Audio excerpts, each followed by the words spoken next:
respected Kumaraswamy Sahab, former Chief Minister of Karnataka, मेरे बहुत ही हरदी अजीज साथी फॉर्मर मिनिस्टर जनाब नबी साहब, जनाब सुल्तान शाह साहब,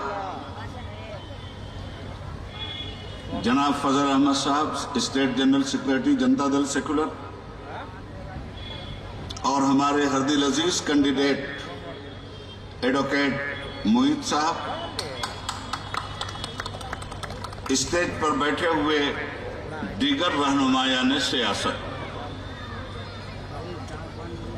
वक्त काफी हो चुका है और बोलने वालों का भी एक लश्कर यहाँ मौजूद है।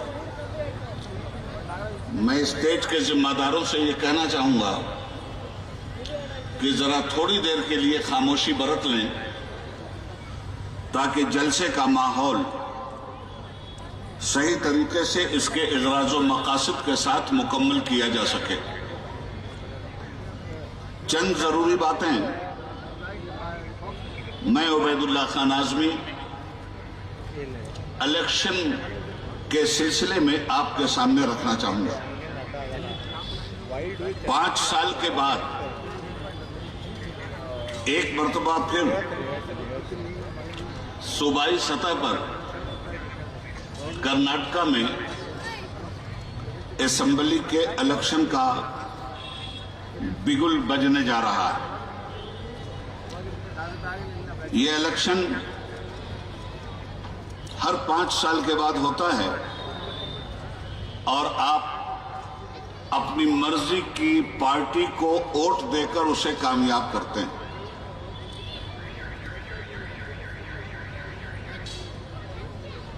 1947 से पहले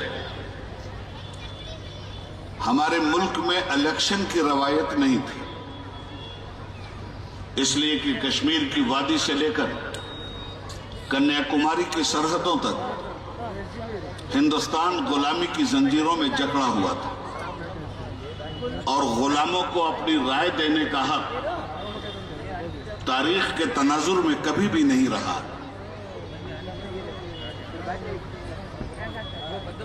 अंग्रेजों ने हिंदुस्तान को आजादी सोने की थाल में रखकर नहीं दी।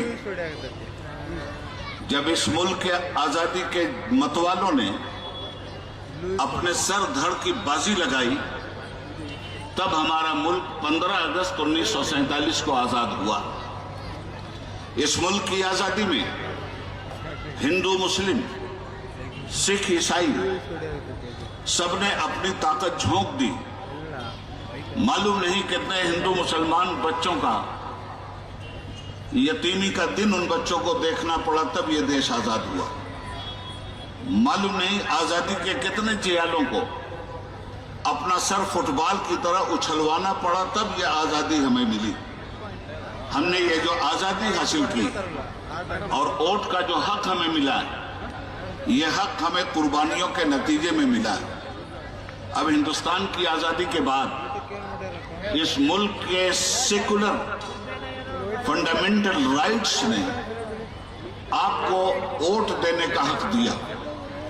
अब कोई अपनी मर्जी से आपके बगैर सरकार नहीं बना सकता।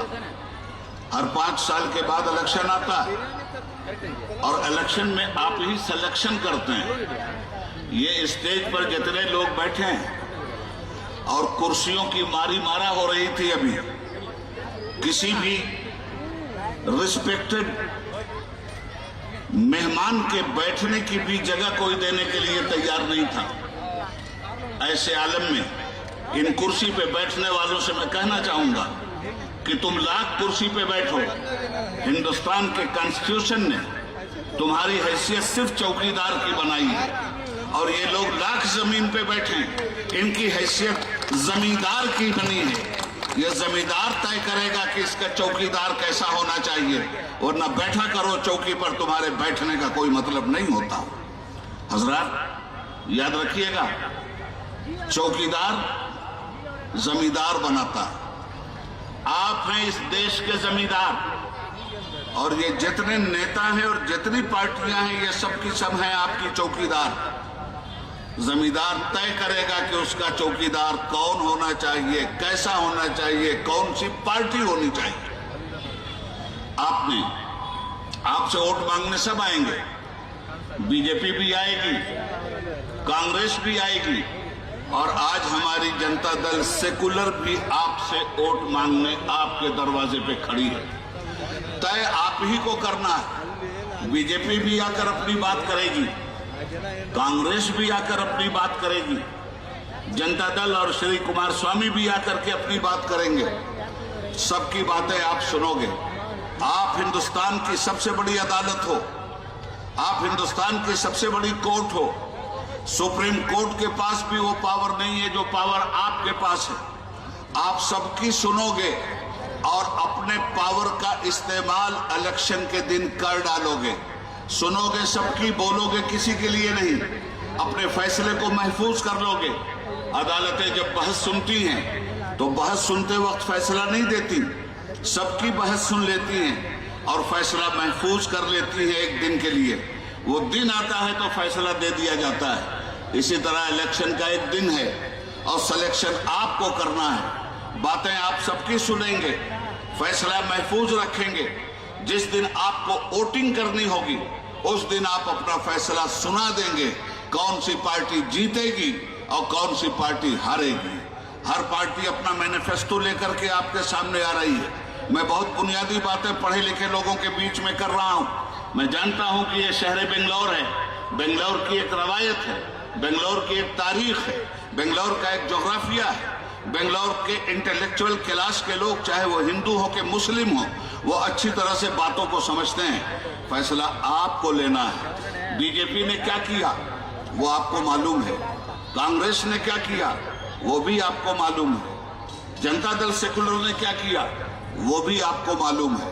अब आगे ये लोग क्या करना चाहते हैं वो भी आपको पता है। मैं 2-4 मिनट बीजेपी के लिए लूंगा और 2-4 मिनट कांग्रेस के लिए लूंगा और 2-4 मिनट अपनी पार्टी जनता दल सेकुलर के लिए आपको एड्रेस करूंगा।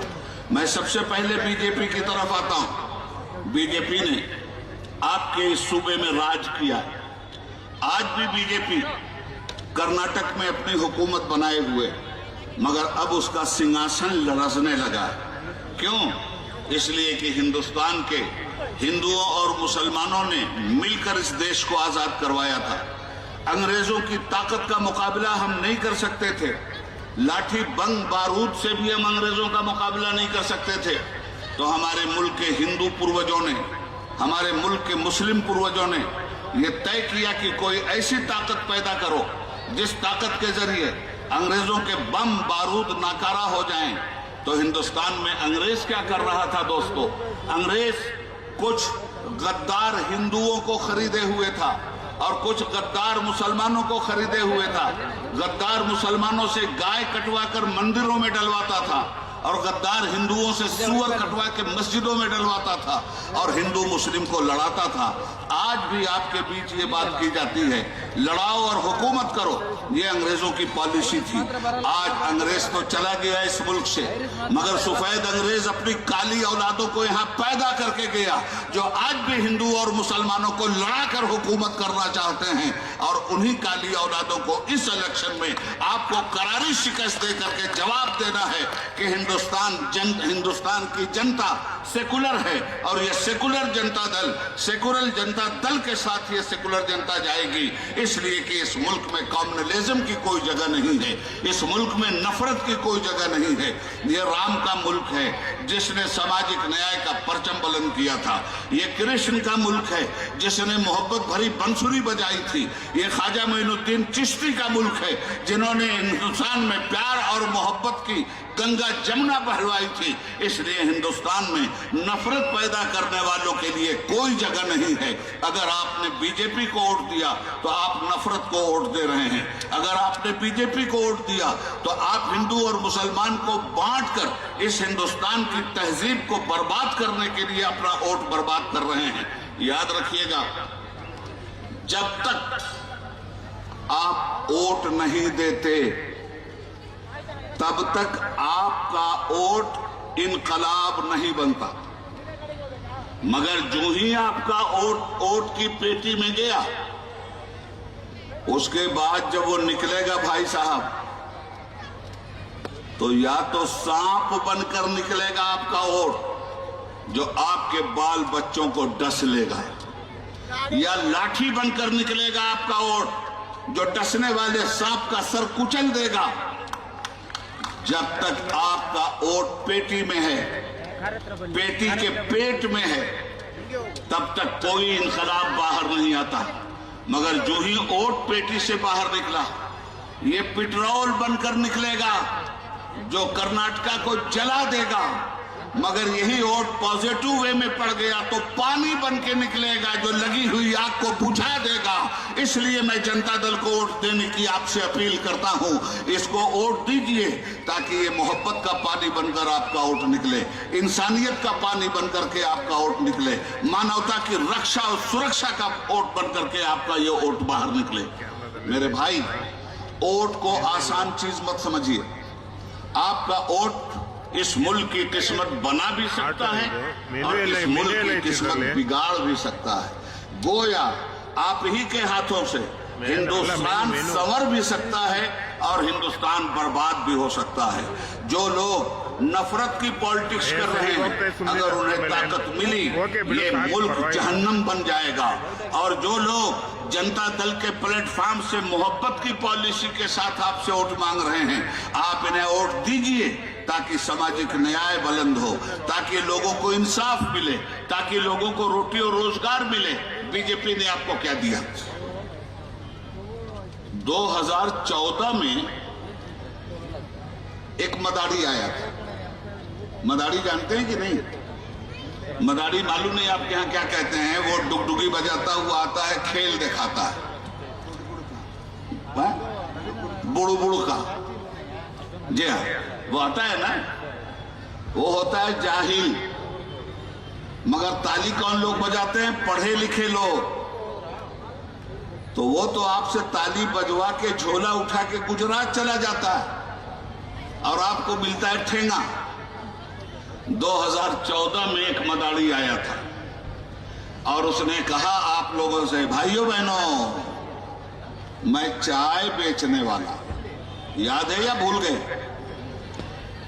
भाइयों बहनों, मैं चाय बेचने वाला। आपको प्यार आ गया, आपने प्राइम मिनिस्टर बना दिया। बेचारा चाय बेचने वाला है, गरीब आदमी है, प्राइम मिनिस्टर बना देंगे तो ये लोगों के काम आएगा। मेरे भाई, 2 करोड़ लोगों को हर साल नौकरी देने की बात की गई थी, मिली? 15 लाख रुपया हर आदमी को देने की बात की थी मदारी ने, मिली? नहीं ना मिला। अब मुझे आप बताइए कि अगर चाय ही बेचने वालों पे आपको प्यार आया था और आप भुगत रहे हैं, तो किसी पान बेचने वाले को बना दिया होता। अरे यार, पूछ के तो वो चूना लगाता, इसने तो बिना पूछे हुए पूरे देश को चूना लगा दिया है। अब क्या करोगे? इसलिए इनसे होशियार रहिए और अपना वोट आप बर्बाद मत कीजिए। अब रह गई कांग्रेस पार्टी, उनके बारे में भी 4 जुमले में बोल दूं। ये कांग्रेस पार्टी, ये बड़ी जबरदस्त पार्टी। इस पार्टी की धोती के नीचे आरएसएस का नेकर हमेशा रहा। नरसिम्हा राव क्या कर गए आपके साथ, याद है ना आपको, या भूल गए? और आगे बढ़िए। इस पार्टी ने कौन सा जख्म नहीं दिया आपको? ये पार्टी आज, हमारी पार्टी जनता दल सेकुलर पे इल्जाम लगाती है कि जनता दल सेकुलर बीजेपी की बी टीम है। मैं आपको पास्ट में ले जाना चाहूंगा। जनता दल सेकुलर बीजेपी की बी टीम कभी नहीं रही। जनता दल सेकुलर ने अगर पहली गवर्नमेंट बीजेपी के साथ मिलकर बनाई भी, तो आपको याद होगा 2.5 साल तक कुमार स्वामी साहब चीफ मिनिस्टर रहे और 2.5 साल के बाद नफरत पैदा करने वाली पार्टी को समर्थन देने से इनकार कर दिया था और उसके बाद फिर यहां इलेक्शन हुआ था। उसके बाद बीजेपी 5 साल तक आपके यहां रही। उसके बाद फिर इलेक्शन हुआ, उस इलेक्शन में फिर कोalition गवर्नमेंट बनी जिसमें कुमार स्वामी साहब चीफ मिनिस्टर बने और कांग्रेस ने समर्थन दिया। ज्यादा दिनों तक गवर्नमेंट कांग्रेस ने नहीं चलने दी, 17-18 आदमियों को बीजेपी के साथ भेज दिया और इस तरह जनता दल सेकुलर की सरकार को तोड़कर कांग्रेस ने अपने को बीजेपी की बी टीम साबित करने की कोशिश की। और ज्यादा मैं आपको ऑथेंटिक बात बताऊं, जनता दल बीजेपी की बी टीम नहीं है। कांग्रेस ने जरूर अपने को बीजेपी की बी टीम साबित किया था और मैं साबित करता हूं। याद रखिएगा, सबसे पहले ये जनता दल बनी थी। जनता दल के पहले प्राइम मिनिस्टर कौन थे? याद कीजिए, जनता दल के फर्स्ट प्राइम मिनिस्टर का नाम है मिस्टर विश्वनाथ प्रताप सिंह उर्फ वीपी सिंह। ये सरकार बनी नवंबर 1989 में। यह सरकार 11 महीने तक चली। इस सरकार से बीजेपी ने कहा था कि हमें अयोध्या में 5 ईंट रख लेने दो। वीपी सिंह ने कहा गवर्नमेंट गिरा सकता हूं अपनी, सेकुलरिज्म की हत्या अपने हाथों से नहीं करूंगा। और जब बीजेपी ने ले लिया वापस समर्थन तो सरकार आ गई अकलियत में। अब कहा गया वीपी सिंह साहब से कि आप इस्तीफा दीजिए। हमने कहा था वीपी सिंह से, इसलिए कि उस जमाने में mister SR Bommai Janata Dal ruling party के प्रेसिडेंट थे, जिनका बेटा आज बीजेपी का सीएम बना हुआ है। मिस्टर एसआर बोमई जनता दल के प्रेसिडेंट थे और ये उबैदुल्ला आजमी उस जमाने में भी जनता दल का ऑल इंडिया वाइस प्रेसिडेंट था। जब ये कहा गया वीपी सिंह साहब से कि वीपी सिंह साहब आप इस्तीफा दे दीजिए, मैंने उनसे कहा था किसी कीमत पर आप इस्तीफा नहीं देंगे। हम सेकुलरिज्म की इस लाश को लेकर के पार्लियामेंट जाएंगे और पार्लियामेंट में बीजेपी के पास सिर्फ 92 मेंबरान पार्लियामेंट हैं। 542 के हाउस में सिर्फ 92 मेंबरान पार्लियामेंट थे बीजेपी के। हमने कहा ये गवर्नमेंट के खिलाफ वोट दे देंगे, मगर कांग्रेस तो सेकुलर होने का दावा करती है। कांग्रेस ने अगर हमें वोट दे दिया तो ये सरकार बच जाएगी। उस वक्त कांग्रेस बीजेपी के साथ खड़ी हुई थी, सेकुलर पार्टी के साथ नहीं खड़ी हुई थी। और कांग्रेस ने बीजेपी के साथ सेकुलर पार्टी की गवर्नमेंट गिराकर ये साबित कर दिया था कि जनता दल बीजेपी की टीम नहीं है, बीजेपी की टीम कांग्रेस पार्टी है। इसलिए आखिरी बात, मेरे ख्याल से ये मोहतरमा आ गई हैं और पता चल रहा है कि अब मुझे यहां से बैक टू पवेलियन होना है। इसलिए आखिरी बात आपसे कहना चाहूंगा और गौर से सुनिएगा, अपने वोट की कीमत को पहचानिए। आप अपना वोट बेचकर अपने को जलील मत कीजिए। आपका वोट बहुत कीमती है। एक वोट न मिलने की वजह से अटल बिहारी वाजपेयी की सरकार गिरी थी पार्लियामेंट में, इसको याद रखिएगा। सिर्फ एक वोट से प्राइम मिनिस्टर धड़ाम से जमीन पे आ गया था। आप अपने वोट के साथ क्यों खिलवाड़ करते हैं? आपके वोट के पेट से आपके बच्चों का फ्यूचर निकलता है। आपके वोट के पेट से इस देश की हरियाली निकलती है। आपके वोट के पेट से इस देश का फाइनेंस निकलता है। आपके वोट के पेट से इंजीनियरिंग कॉलेज निकलता है। आपके वोट के पेट से मेडिकल कॉलेज निकलता है। आपके वोट के पेट से आपके इस मुल्क की उन्नति और प्रगति निकलती है। आपके इस वोट के पेट से हिंदुस्तान में सद्भावना पैदा होती है। तो अपने वोट को बेच करके आप अपने बच्चों के मुस्तकबिल के साथ खेल मत कीजिएगा। ज्यादा वक्त मैं आपका न लेकर सिर्फ इतनी बात कहना चाहूंगा कि वतन की जो हालत सुनाने लगेंगे तो पत्थर भी आंसू बहाने लगेंगे। अगर भीड़ में खो गई आदमियत उसे ढूंढने में जमाने लगेंगे। इसलिए जनता दल सेकुलर को वोट दीजिए ताकि आदमियत का परचम हमेशा के लिए बुलंद रखा जाए। हिंदुस्तान जिंदाबाद, जनता दल सेकुलर पाइंदाबाद। खुदा हाफिज।